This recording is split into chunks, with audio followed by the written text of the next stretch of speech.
গ্যাসের অভাবে টানা কয়েক মাস ধরে দেশে 3টি ইউরিয়া সার কারখানার উৎপাদন পুরোপুরি বন্ধ রয়েছে। এর মধ্যে একটি কারখানায় গত জানুয়ারি থেকে ও বাকি দুটিতে মার্চ থেকে উৎপাদন বন্ধ রয়েছে। প্রায় 9 মাস ধরে বন্ধ চট্টগ্রামের ইউরিয়া ফার্টিলাইজার কারখানা।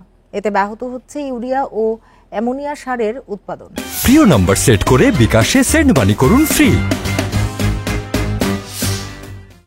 কর্তৃপক্ষ বলছে গত 1 বছর ধরে নানা কারণে পর্যাপ্ত গ্যাসের চাপ না থাকায় বন্ধ রয়েছে কারখানাটি।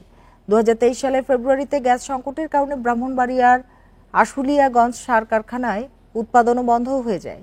এতে প্রতিদিন 1200 টন ইউরিয়া সার উৎপাদন ব্যাহত হচ্ছে। একই কারণে 7 মাস ধরে বন্ধ জামালপুরে যমুনা সার কারখানার উৎপাদন।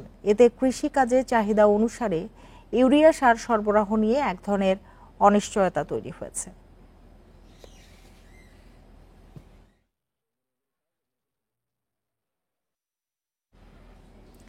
গ্যাস সংকটে দেশে 3 সার কারখানা বন্ধ।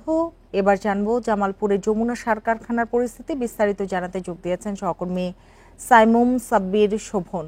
শোভন, কারখানাটি কবে উৎপাদনে ফিরতে পারে, কর্তৃপক্ষ কি বলছে, আর উৎপাদন বন্ধ থাকায় কি ধরনের লোকসান হচ্ছে?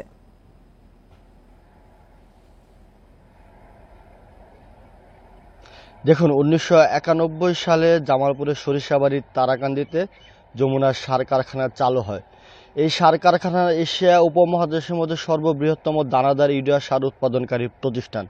এখানকার উৎপাদিত সার আসলে জামালপুর, শেরপুর, ময়মনসিংহ, টাঙ্গাইল সহ দেশের 21 জেলার 126টি উপজেলায় সরবরাহ করা হয়। তো এখানে সার উৎপাদন করতে গেলে প্রতিদিন 42 থেকে 43 মিলিয়ন ঘনফুট গ্যাসের প্রয়োজন হয়।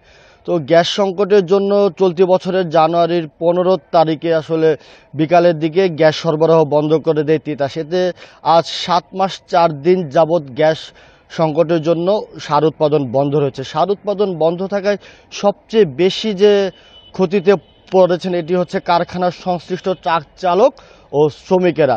প্রায় 3 থেকে 3.5 হাজার শ্রমিক এখন বেকার। এতে কিন্তু তাদের বেশ কষ্টে জীবনযাপন করতে হচ্ছে। অন্যদিকে প্রতিদিনই কারখানা কর্তৃপক্ষকে কয়েক কোটি টাকা লোকসান গুনতে হচ্ছে। আর কারখানা বন্ধ থাকায়, দীর্ঘদিন উৎপাদন বন্ধ থাকায় কারখানার কিছু মূল্যবান যন্ত্রাংশ রয়েছে যেগুলোর দাম কোটি কোটি টাকা, সেগুলো নষ্ট হয়ে যাওয়ার সম্ভাবনা আছে।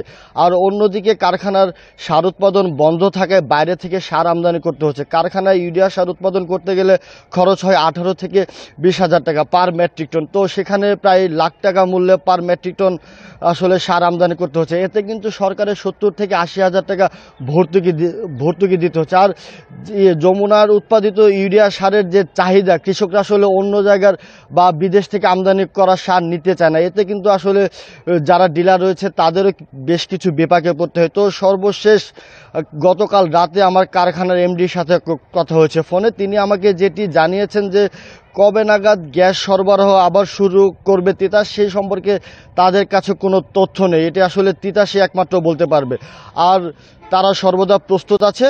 তো যখনই তারা গ্যাসের সরবরাহ পাবে, গ্যাসের চাপ পাবে, তখনই তারা উৎপাদনে যাবে। মূলত এই ছিল সার্বিক তথ্য। শোভন, আপনাকে অনেক ধন্যবাদ আমাদের সাথে যোগ দেওয়ার জন্য।